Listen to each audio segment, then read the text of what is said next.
All right, great. Well, thank you, everybody.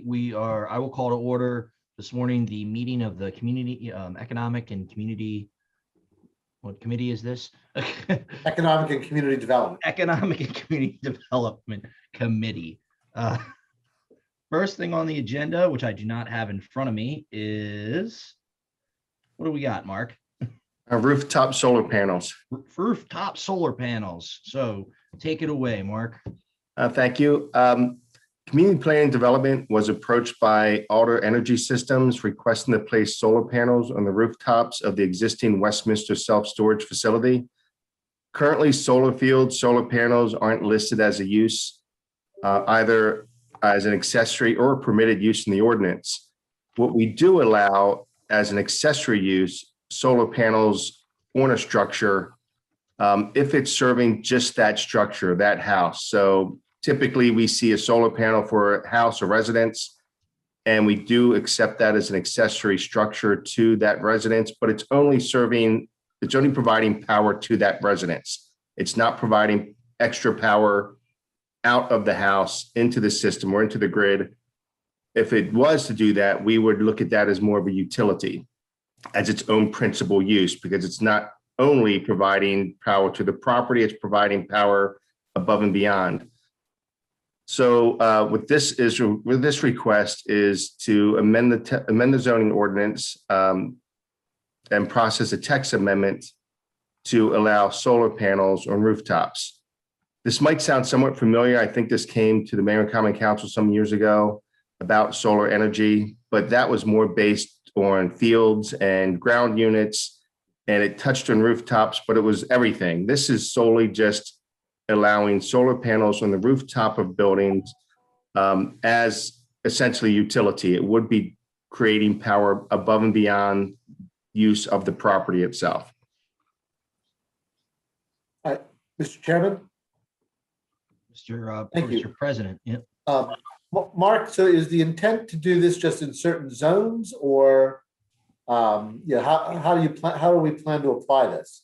Well, the request was specific to Westminster Self-Storage, which is the IR zoning district. Right. In staff's recommendation, I think we're looking at the IR zoning district and any other applicable zoning district. I think if it's just located on rooftops, impact is obviously much less. Why wouldn't other districts like the B district want to take advantage of this? So I think we would look at something beyond the IR district. So that's why we opened it up to, in part of the recommendation, for other applicable, to see what other districts and also what other districts your group would think is appropriate as well. So people can have solar panels on their homes right now, can't they? Yes. In Westminster? Okay. Yeah, determination was made some time ago that would be accessory to the residence itself. All right. So the issue here is really about solar panels that would generate, more energy than would be used by that particular property. Is that right? That is correct. It generates beyond what is needed for the property. Therefore, it's becoming its own utility and its own principal function or principal use. What is the intent of the property owner then in generating excess energy?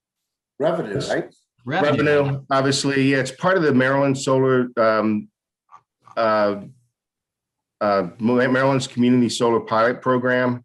It is run through BGE, specific to this one, so it does generate more, and it offers power to specific customers of this pilot program that Maryland's running. So you would buy into purchasing power from these solar panels that are placed back into the system, back into the grid. Well, I don't see why we would have any problem with it, Mr. Chairman. we are a sustainable city. Yes, indeed.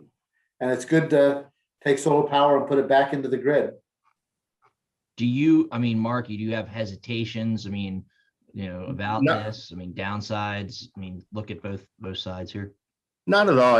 That the concern was if it was ground mounted, we certainly wouldn't want large solar ground mounted fields taking up land in the city of Westminster. That's more likely than outside the city.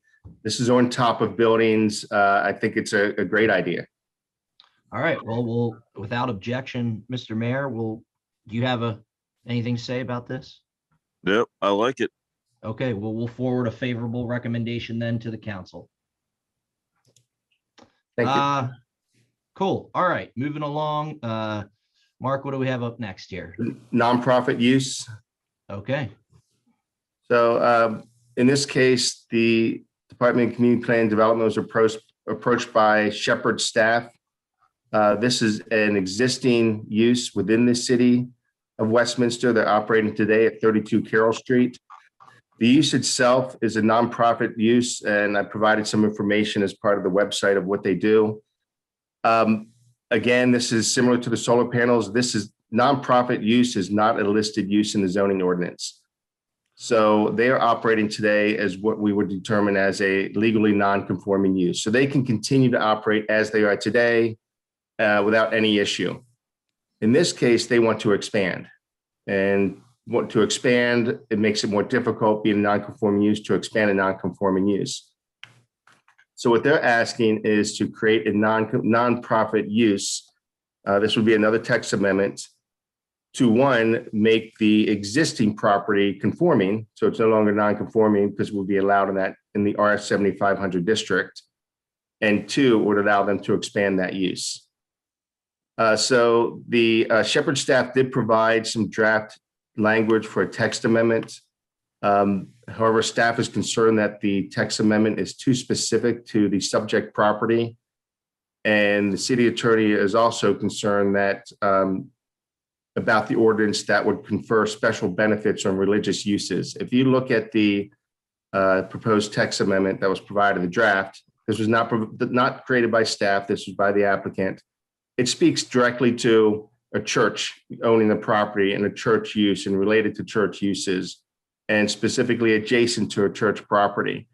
We have concern of being so specific to a particular property and to church uses that it wouldn't otherwise be allowed for other nonprofit uses to use this text amendment unless they were a church nonprofit use. And there's some legal issues and concerns we have with that. Staff isn't opposed to the nonprofit use. We do allow churches now as a special exception in RS 7500. So we would look at using the draft text amendment as a guide to allow nonprofit uses, create a definition of nonprofit use, and allowing the RS 7500 to a less strict standard as it is, as the draft text amendment was provided. okay. Any comments from the committee? Well, it makes sense to me to, to do certainly a more generic text amendment, rather than a red-headed Eskimo type of thing that's specific just to one use if we can. I mean, because to me, there's certainly no reason why we would object in general to nonprofit charitable uses, in this district. I mean, some nonprofit charitable uses could be, they could be, depending on what it was and who was behind it, could certainly, bring a lot of, could bring good jobs, to the community. I mean, there's all kinds of nonprofits out there that, fall in the charitable uses category. So I don't see what the objection, I don't know that there would be an objection to it. I got a question, Mark. If I'm reading this right, so essentially the recommendation of the staff is to move it forward to the council, but not as a text amendment. Is it to change and add a special exception for a nonprofit use, and then they would go through that process? No, we're asking that that this group directs staff to bring it forward as a draft text amendment using the provided amendment that was given to us as a general draft. Okay. So you'd make changes to it? We certainly would. I think what we would look Okay. at is nonprofit as more of a general use, as President Pecoraro mentioned. Right now, it talks about being on land adjacent to or contiguous to land owned by a church. Why wouldn't it be allowed on that property that the church is actually located as well? If there are other ways to restrict where you want to put it. It could be by the date of the building that, this could be only located in houses built prior to 1979. It then would limit what R7500 it could go into. We could limit to downtown area. So there's other ways to do it because, as you could imagine, once you say it in R7500, it can go in any R7500, any single family house. Is that really the purpose, or is it trying to keep it downtown? So we'll look at other options. Right now, we just think it's too specific, especially when it related to church-only use, church-only property. I wouldn't be opposed to like putting that sort of restriction on it, So yeah, bring some options to that, because I mean, I know Joe probably wants to start a nonprofit in his house, but I don't know, that I don't really think we should give that a lot of latitude. Going forward, that's just my opinion. So. All right, well, what, Mark, then, Mr. Chairman, I would suggest, that, what we'd like to see is, the staff come back with a draft text amendment that we can review and see if it, meets whatever concerns, we think would be legitimate at that time. I mean, in general, I certainly don't have a problem with the idea, of allowing this, and I think that we just need to, draft the correct kind of amendment. I agree. Yeah, that's fine. So we will look for that from staff. All right, cool. I mean, for example, this is not a, this is not a residential facility, correct? It is not a residential facility now. Right. All right, so we'll look for that from staff in the upcoming weeks. So good. Okay, third, we've got a conceptual, looks like a multifamily apartments. Believe it's the Mills. Is it the Mills property? Yes. Okay, take it away, Mark. Again, we just met with prospective developers that want to, right now, the Mills property is located in the county. It's in a conservation district. They would like to develop that and annex it into the city. Some of this has to do with relooking at some of the wells that we currently have and what the water draw from that would be, because obviously we couldn't do this today without additional water. So there would be some work by the developer on working with the city itself on looking at, is there any potential water that we are missing, or reevaluating the wells that we have already existing. So I provided a sketch plan of the apartment building. I think some of the concerns, obviously we would have the conservation district. That's going to be the county has to waive that zoning district because it would not be consistent with the R7500. The other element too, I think from a staff perspective, is this really the proper type of development that the city needs? 250 multifamily apartment buildings. Would a mixed use development be a little bit better? I think I'd like to see some market research as to can the city of Westminster support this type of development? It's near the mall, also the future of redevelopment of the mall. So just again, this is more of a briefing, just looking at what is possibly coming forward. There's no official submission yet. So we just wanted to bring it to your attention. So we had conversations about this at least a year and a half ago. These applicants, if I recall, and Greg, I think you were in these meetings. They were wanting to you said that they would pay to figure out if there was actually more water. I mean, are they planning to move forward with that? That would be the concept, is my understanding. Okay. And we would be looking at developer rights and responsibility agreements, which we would have to amend the ordinance to, or the code to allow for that. Mm-hmm. So it's an unusual shape to the parcel, with that piece sort of sticking off up in the upper right-hand corner there as I'm looking at the drawing. What's that all about? As far as the design, Well, the that- land. yeah, I'm not sure why the property is shaped that way. That's just the property as it exists today. I'm I sure mean, they it's part of a larger farm, right? I mean, what about the rest of the land? no plans for the rest of the land. The rest of the land is still in conservation as well. I would Is it assume in an they, ag district or is it just in conservation? it's zoned conservation. I'm not sure if it's also under an ag program. I would assume they would be if they're in the conservation, but we can. Well, because I mean, has the easement run out yet? That I'm not aware of. We didn't look that deep into it. Obviously, they would have to, if they are in that easement program, they would have to exit that program and, as you know, and pay any back taxes. I would assume they use that little area back there as forest conservation, reforestation, other elements that you need to do with development. Right.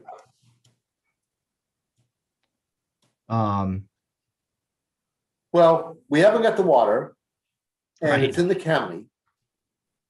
So, I mean, until they can come back to us and explain to us where the water comes from, I don't know that there's really anything to talk about at this point.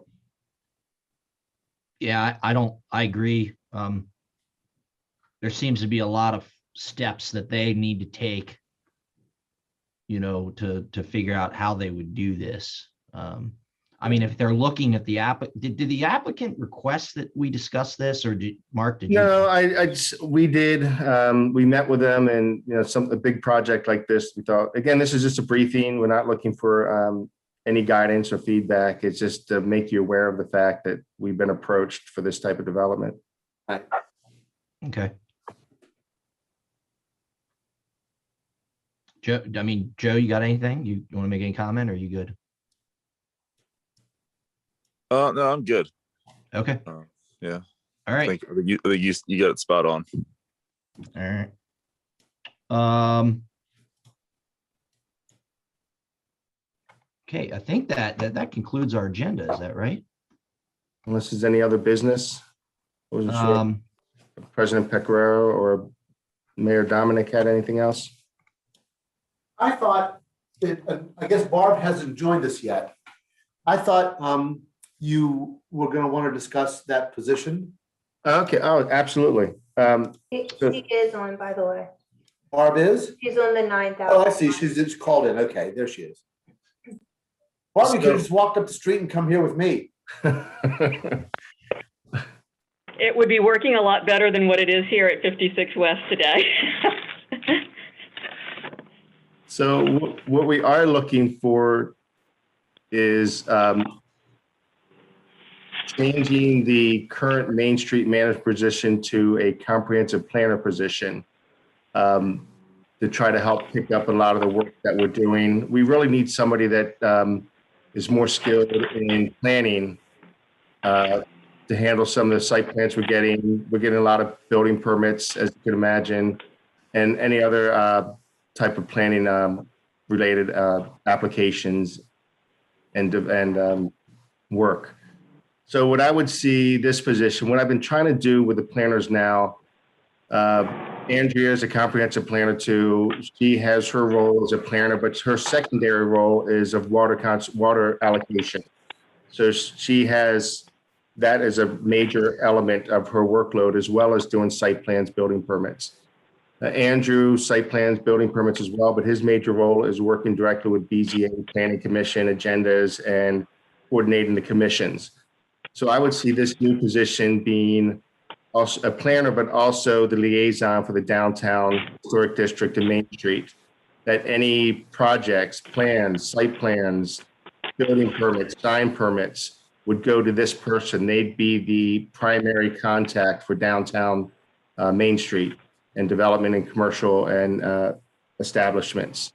So that would be their primary role. They would be picking up some of that Main Street manager function of coordinating with any downtown business groups and working with the downtown commercial businesses. And what about the promotional aspect of that role? Promoting for downtown promotion.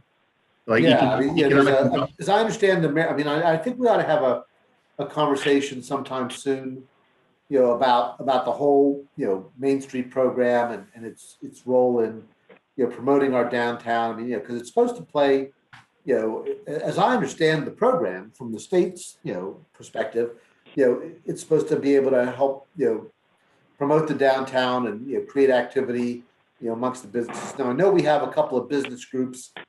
I don't at this point know what their level of engagement is. Of course, we've gone through the pandemic, and that's made all that kind of stuff difficult. But I know that just prior to the pandemic, there were a couple of groups that were pretty active.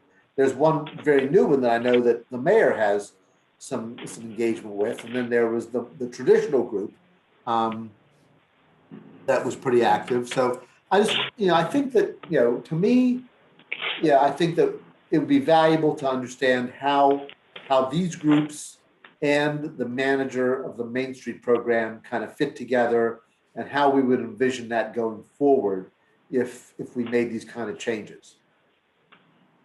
Yeah, it would still. Does that make sense to anybody else? It does. I would still see myself playing a large role of economic development for downtown and throughout the city. That's where I spend some of my time working on.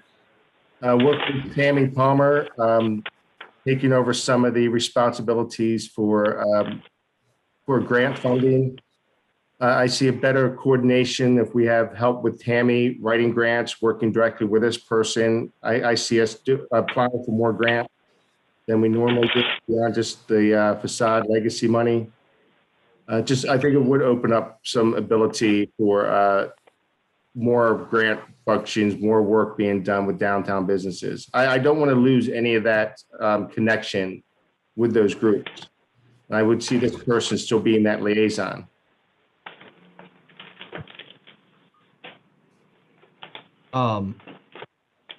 Hey, Mark, while we're mentioning kind of the staffing transition, we had talked about maybe some restructuring of the department of a streamline some stuff, and I talked to Joe about that. Do you want to, Mr. President, I don't think I have talked to you about this, but would you be willing to share kind of what your idea was to kind of streamline stuff a little bit more? Because I had called Mark about 3 weeks ago, and after I forget why, you know what I mean? But I just kind of was like, hey, how do we just try to give better, communication to some of these people? And he was very forthcoming, which I appreciated it, and made a suggestion that resonated with me. And I was wondering if you would be willing to share that with the president.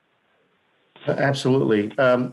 Just some background. If somebody wanted to do a site plan, submit a site plan for the city of Westminster, they actually today submit to Carroll County. Carroll County then takes it, they process it out. And we really are just a review agency of a Carroll County process. They'll send it to us. We'll provide comments back to Carroll County. They'll provide it to the applicant. So basically, we don't really have control of our own process. On top of that, Carroll County has recently increased their fees to about $5,400 for site plan submissions. And that's for processing only. There's still a fee for stormwater management review, still a fee for forest conservation review. So you add that additional cost to somebody who wants to build in the city, and then they also have to pay city fees for our reviews. So the concern there is that if I want to build in the city, my fees for just processing alone are going to be substantially more than if I build in just Carroll County. And I didn't like that difference. I would like to take a lot of that processing, a lot of those fees that are being incurred by developers into the city that we then start processing. They submit to the city of Westminster. We route it out to the agencies we want to review. We don't need as many review agencies as a Carroll County project would. We do our own zoning. We do our engineering. We do our comp planning review. So there's a lot of work being done by Carroll County that we don't necessarily need that developers are paying for. So again, I think that the thought there is that we take over this processing. That way we better control the process. It is in-house with the project managers. We have better interaction with developers, and the hope would be this could streamline the process as we move forward. But to do that, again, we're taking over that processing element.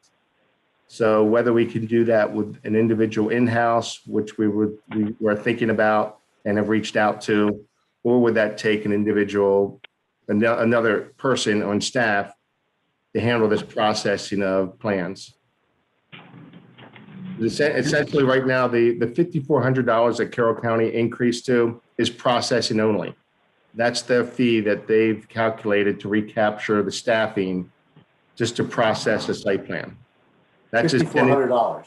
$5,400. That's just sending it out to agencies for review and coordinating meetings and collecting comments and providing them back to the city. And how many of those do you think take place in the city, in an average year? I'd say anywhere between 5 to 10.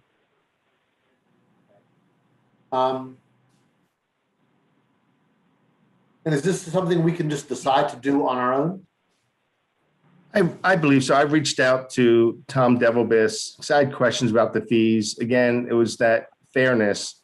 In the Carroll County development, if I spend $5,400, I'm getting 14 agencies or 13 county agencies reviewing this. For the city of Westminster, of those 13, I only need maybe 4 of them. So the question is, why are we paying the same amount of money for less review and less processing? And we've been back and forth talking. He wants to look at maybe restructuring the cost for city development versus county. But at the same time, I did mention to him that, maybe we have to look at doing ourselves, and he had no issue with that. And I think that, granted, if Mark and his department can figure out a way to do it, if there's resources to do it, it's going to I believe this could, and I trust what Mark is saying, is it's going to make our relationship with potential developers much better and give the city more opportunity, because what I have just heard, and this is not, and I told Mark this is not a reflection on him, is, sometimes they're like, wow, we just don't know where we are, in this process, because it's going to like 13 different agencies. So bringing it in-house, streamlining it, controlling it would give better clarity, which is going to, I think, will make development better in the city. Because that's all really developers, as Mark and I have talked about, like, they're just looking for, they don't care about the money. Yeah, they care about the money, but they don't care that they have to put in a storm system, or they have to do this. They just want to know, can we kind of get our project done in the timeline that we need to? The money, the investment, that's all built in. Like, they're going to make money. Uncertainty and surprises is where it just, that's what kind of hinders them. And what I'm hearing from Mark is that if we can implement this change, we can eliminate some of that. Am I speaking correctly, Mark? I believe so. We're equally lost, because we're contacting county agencies waiting for comments. So we're sitting there waiting as well. And a lot of times they'll get comments back and not forward them to us immediately. So again, we're still waiting. And we're not even certain about our own process. And that's disheartening. Obviously, stormwater management takes time, but at least we're dealing with one primary agency that we're waiting on and not worrying about where other things are. The other thing that happens when you have this, I look at more of a dysfunctional process, that when resubmissions come back in, they're resubmitting the state highway, and they're resubmitting to stormwater management, and then resubmitting to us separately. So I found that state highway is on their 3rd level review, and we are on our 2nd. Or stormwater management is on their 4th, and we're on our 3rd, because there's not that one-stop shop, one project manager that says, no, you submit everything to me. I route it out to agencies. I'll collect those comments back and send them back out to you. So we're not having this disconnect between agencies as well. Questions, concerns? Mr. President? No, I mean, I think, taking that, it's, there have been other instances where we've taken over things that the county had done previously, and like our housing program. And, I think that those were good decisions. I think it's always better for us to manage as much of what goes on in the city as we can. So Mark, you think that the staffing change you're talking about gives you the capacity to manage the additional workload? I believe so. Again, if I've already spoken to an internal staff person, and I think they're amenable to the idea of taking over the role of processing and coordinating that processing of site plans. I think we would try to do a pilot one, the next site plan to come through, coordinate with the county and this individual and try to run it through our process to see how it works and try to find any pitfalls. I think the other thing this would open up is the possibility of increasing fees. Again, right now, if you submit a site plan, you're paying $5,400 to the county just for processing. I want to say $2,000 to the city. So that's, $7,400, and that doesn't cover the additional fees of stormwater management, forest conservation, so on and so forth. So we would be looking at increasing the city fees, but which still would be less than they would if they went to the county process. Right. So the hope would be if we increase fees, if internally it becomes an issue, maybe next year we might look at it as an actual physical person, another person if necessary. But right now, I think with the staff we have, I'd like to at least give it a try. Okay. All right. Mr. Mayor, any objection, question? No, not at all. It sounds like a good move to me. It sounds like we're all in agreement. We're good? Okay. Great. Yeah, I just wanted to make sure that we brought that up because I thought that was pretty important. Other than that, anything else from you, Mr. President, Mr. Mayor? Or are we good?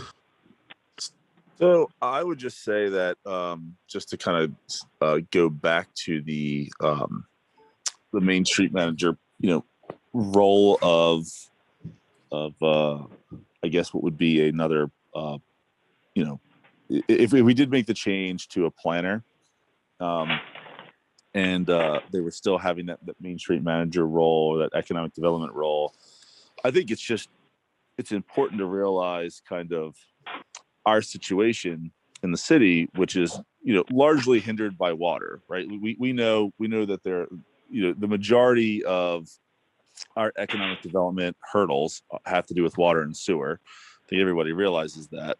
And it's not necessarily our ability to get businesses to want to come here. So I think and I think that's going to be the case for a few years. Hopefully it's not going to be the case for too much longer, but I think that's something we have to look at. I do, I think that, when we're considering the role of whoever's handling this. But I will say to the I guess the discussion about the downtown business groups that, all of that stuff's kind of new. And I've been a part of, business groups like this in Westminster and other cities and towns. And you usually have a core group that kind of holds it together.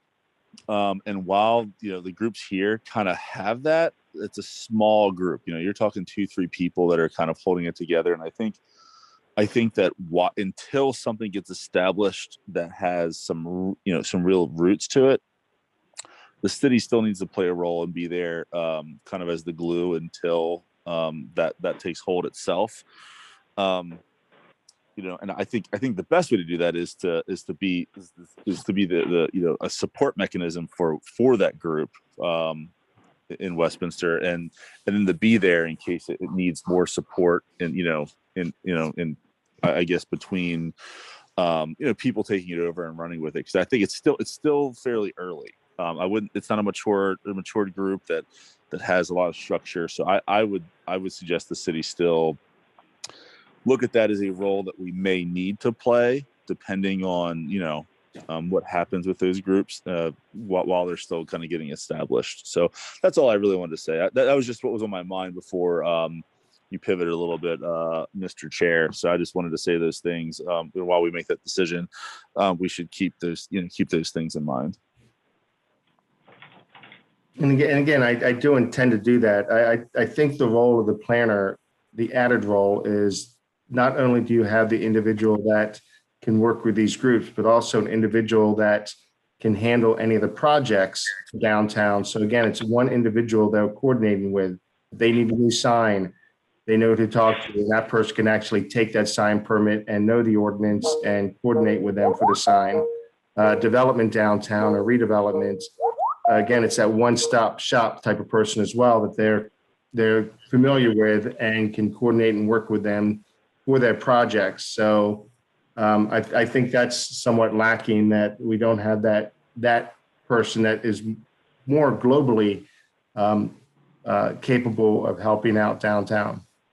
I think So and I support the move to add to change the position to a planner when it makes sense to do so. I think that's smart. I think it addresses what our needs are.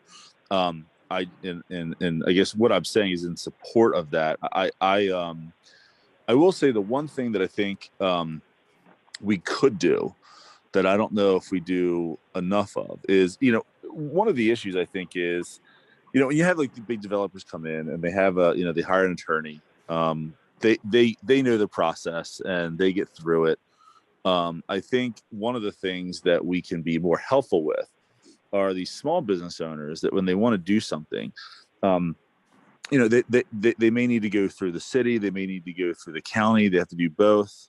And, sometimes they get in positions where, one agency is telling the other, or telling them that's the other agency, that they have to go to for this thing. They're playing a little back and forth. They don't have always someone that can kind of help guide them through the process.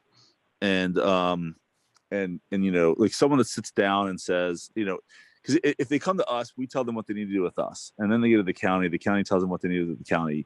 I would like a little bit of help, again, with smaller businesses, people that aren't hiring land use attorneys and things like that, just to help navigate whatever that process is. If they're moving, if it's a change of use, if it's something, whatever it is, if they're opening a new business, or they're moving and it triggers a process where they're dealing with us and the county.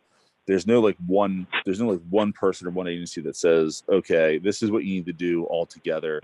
I would just like to see a little more support from that perspective in that position. But that's just something I thought about for a little while. But I support, if we need a planner, and I believe that we do, I support that change. I just think there still would be some other roles that they would have to play that I don't believe would be, very time consuming, but I think are important. And I don't want them to get, to disappear or to get forgotten about just because it would be probably a smaller part of the job in terms of the time, allotted to it. That's all. But I support the change. Yeah, I agree with what the mayor's saying, and that was why I raised the question about maybe having a conversation and a briefing on how all this fits together with the Maryland Main Street program and what's going on with those groups, because I think that we want to make sure that exactly the kind of things that the mayor was talking about are being taken care of, and that somebody's got some responsibility for it, and that we know who that is, and that we can make sure that those needs are being met. Yeah, I agree. And I'll just say one more thing. I know everybody's busy and we got to jump off here. Is I agree with the mayor. I would hope that at least when I talk to businesses, and they're having challenges, it's usually related to zoning and parking. So I would hope that, and I saw it in the budget and I support this. And I know, Mark, you kind of got your legs under you, is when we relook at this zoning code and simplify it, hopefully it can, alleviate some of that pressure on the small businesses. You have a little bit more clarity on, what you can and can't do. So for future councils, I hope that's a priority. And we are right now, just to give an update on that, we are doing the initial research for signs, parking, and landscaping. So we would envision us coming back and addressing those three primary things first in the ordinance through text amendments. My hope is this year that those are completed. And then following that, we look at the actual districts and uses. Hey, Mark, I just did interrupt you for a second. As you look at signs, mhm. I hope neon is part of that conversation, because I'm seeing an awful lot of neon on Main Street that we didn't used to see before. And I thought we had some restrictions on that. And I'm just a little concerned that Main Street's looking a little garish. And we currently do. People have complained to me about it. We currently do. I think that's one of the key issues I think that we're lacking right now, of not having this individual plan or somebody who's more familiar with zoning. That we don't get a lot of sign applications or permits for downtown Westminster. Signs and businesses kind of just come in. And going back to what Mayor Dominic mentioned, I think some of that is lacking on our part. And I think we need a stronger presence on our website for economic development. If you want to build in the city, what do you need to do? I want to bring my business city. And we want to work on that. We started working on something we do want to add to kind of that initial guide. Do you want to do business in the city? Here's some primary things you want to think of, and here's some other partners that the city has that you can contact as well. So I think we need to do a better job for a website to help out businesses as well. All right, I'm sorry to have interrupted what you were saying. I just wanted to, before I forgot, I've been meaning to mention that. So. Yeah. All right. Well, if there's not anything else, I appreciate everybody's time, and without objection, Barb, you haven't said much. Was there anything that you needed to discuss? No, I'm good, Ben. Okay. All right. Well, without objection, we are adjourned. Thank Real you. quick, I'm sorry. Yes. President Pecoraro, do you want to discuss the Coons Automotive? Oh, if you're prepared, I didn't know if you were prepared to do that. That just came in I while saw we that. were on the call. And so I just wanted to shoot it over to you right away to make sure that you knew that we had received that. I saw that too. And so, yeah, I'm happy to discuss that. Yeah, that's. So this is property that's across from Shelter System. Coons Automotive is looking at locating a storage lot essentially there. They store, I think, 250 to 400 vehicles there. And they'd have a one structure. It's more to clean the car, get it prepared, then they bring the cars back to the main dealership and sell them. The thing is that the ordinance, again, just like the previous two discussions for text amendment, the ordinance doesn't allow for storage of vehicles as a principal use. We allow automobile sales as a principal use in the IR, not just storage of vehicles. So we've explained to them, if you want to do that, you have to have the automobile sales function there. You can't just store vehicles. So we have been in discussions with them. We're now getting calls from the adjacent property, the residents concerned about the use.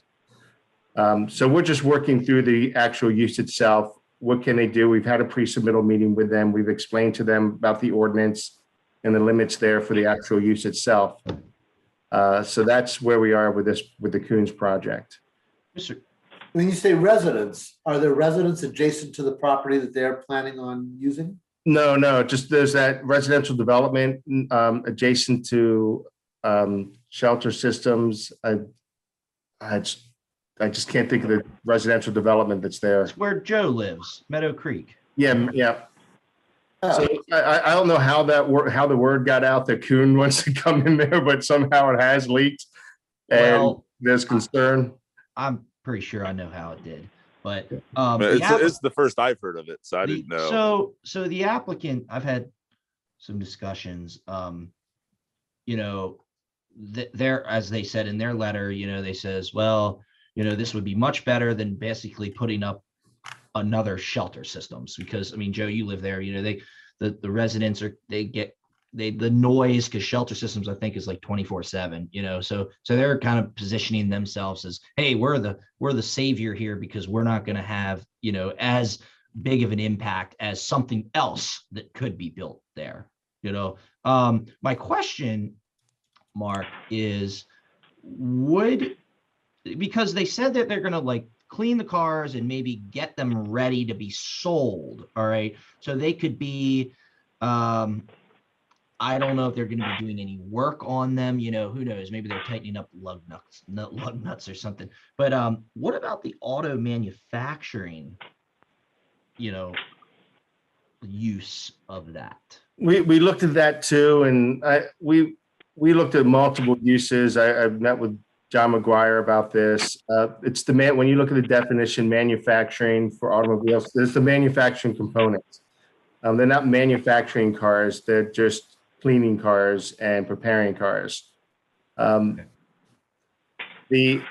concern, I guess, here, and I did eventually want to bring this to EDC. The concern, if there was a proposed text amendment, if we're looking at IR district and the amount of IR that we have, I guess the concern being, is this a potential proper use in the IR district? Or are we looking for more manufacturing? Because the IR is primarily manufacturing. So you're right. You don't get the big building of shelter system, but you do get a strong manufacturing business. The other side of that is these type of uses do lend to redevelopment. It's a lot of building, it's surface work, and in the future, you could see a turnover when necessary, that this type of use could eventually become the more of a manufacturing use. So it's that, weighing both options, both elements. Is we want the IR district to be full of stored vehicles, or do we want primary manufacturing and try to encourage that? But again, like I said, this isn't a forever type of use. They can certainly redevelop the site because you don't have many buildings or much, and a lot of the grading work is done. So it's that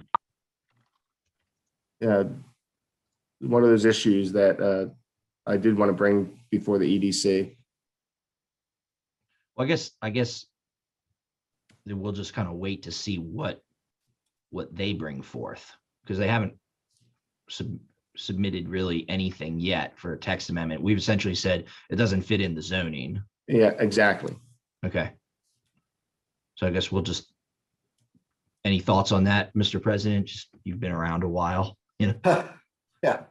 Well, so I guess, I take my thinking sort of up a level, to what the purpose here is of zoning and of, what we're trying to accomplish. And so what we've got is we've got a business located elsewhere in the city that needs property that's apparently got enough activity that they need additional property to be able to stage part of their operation, right? I mean, they've got an operation where they're selling vehicles. They need another space to help stage that, to store the vehicles, to wash the vehicles, to get them ready for sale, which happens, the actual sale usually takes place over at, the main operation, but presumably, if somebody shows up and says, hey, I'm looking for, a particular type of vehicle, and they say, well, we got 3 here on the lot, on 140, but we've got another dozen, models of that, different colors, different packages on it, sitting out at our satellite lot. Now, I know that they're storing a lot of vehicles right now, I think over at the mall. Isn't that correct? Because I think I drove by there, the other day, and I saw a lot of Koons vehicles there. There's multiple car dealerships storing out at the mall. Yeah. So, which, it's not, the mall's not that busy right now, obviously. So that that makes some sense. I guess the mall's probably generating a little revenue from that. So then, I think about, our IR zone, and I'm looking at the zoning map right now. And as I look at the zoning map, I guess, because it's IR is purple, is that right? Yes. Okay. So we do have an industrial zone abutting right up next to a residential zone, Mhm. which, I'm not sure how I'm not sure how that happened. I guess we weren't paying attention at some point to something there. Or somebody wasn't. I've, as I think, Chairman Yingling and the mayor know, I've been a strong proponent of preserving our, land that's zoned IR for the right kind of uses.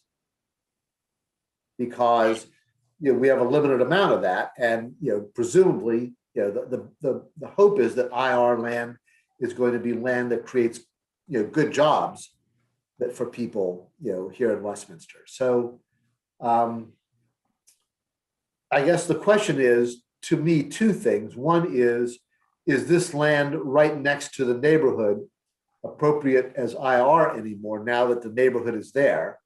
And the other question is, what kind of activity do we think storing vehicles is, as much as it's necessary? Is it industrial? Is it a different kind of use?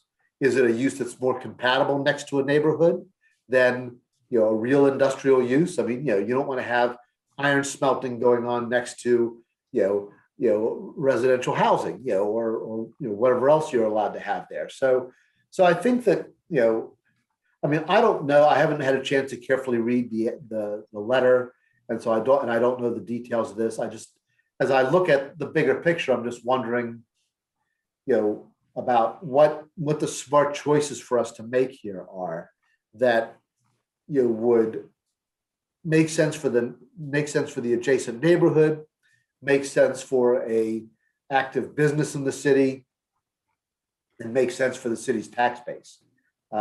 So, I think that's what the staff has to wrestle with and come back to somebody, with a recommendation, whether it's the mayor and council, or the Board of Zoning Appeals, or the Planning Commission, or somebody. But that's just kind of my initial thoughts on it. If I could, and you brought up a good point. Unfortunately, in this case, Coons is actually in the county. The dealership is in the county. It's not in the city. Oh, it is? Okay. Because I have been in other jurisdictions where they have looked, as you're stating, trying to encourage and help maintain certain businesses within the city, that you do have these satellite type of elements for a pre-existing use in a city. So like you said, because they may be limited to the area that they're already developed in, and to expand, instead of losing them, it gives some option that they have some of these satellite type of functions for pre-existing use, which would, in this case, it doesn't work, but that I have seen that before, because like you said, we want to maintain businesses and encourage their growth, but sometimes they're just not capable of doing that. Would they like to come into the city? I think they're adjacent to the city. I'm not sure. I think that discussion might have happened in the past. I don't know if anybody else is aware of that. Somebody did mention to me that was discussed. I'm just not sure where it went. I think if a text amendment was done and we did allow this use in the IR with that satellite type of function, it certainly would encourage them to annex in, to take advantage of that. Well, perhaps that's something worth thinking about. Mm-hmm. I think that's absolutely worth thinking about. I mean, I'm ultimately, happy to accommodate city businesses to the extent that we can when they actually are city businesses. Mhm. And, And they are going to create some jobs there. I mean, Coons is a pretty good, a very successful big organization. I believe they probably Right. treat their employees very well. I mean, they do a lot for the community here, with the Boys and Girls Club. So yeah, I mean, but to President Pecoraro's point, certainly, we want to kind of help the businesses that are inside the city limits, and maybe that's a discussion point for them. Mhm. Again, again weighing that element of what's envisioned in the IR. This is adjacent to the airport. But again, like I stated, these are the type of uses that they just grade out, put asphalt down. They're easy to redevelop, in other words. So the hope would be, is this a good use for short term, with the hopes that when the airport expands and more water becomes available, that we may see a greater expansion of manufacturing uses. We still have these properties that are somewhat preserved in a fashion that could be redeveloped. Right. Okay, great. Right. I feel like I've said this 2 or 3 times, but anything else? I have nothing, Mr. Chairman. Great. Nothing for me. All right. Well, thanks, everybody. Thank you, Mark. Thanks, Barb. Thanks, Shannon. And thanks to the one. committee. All right.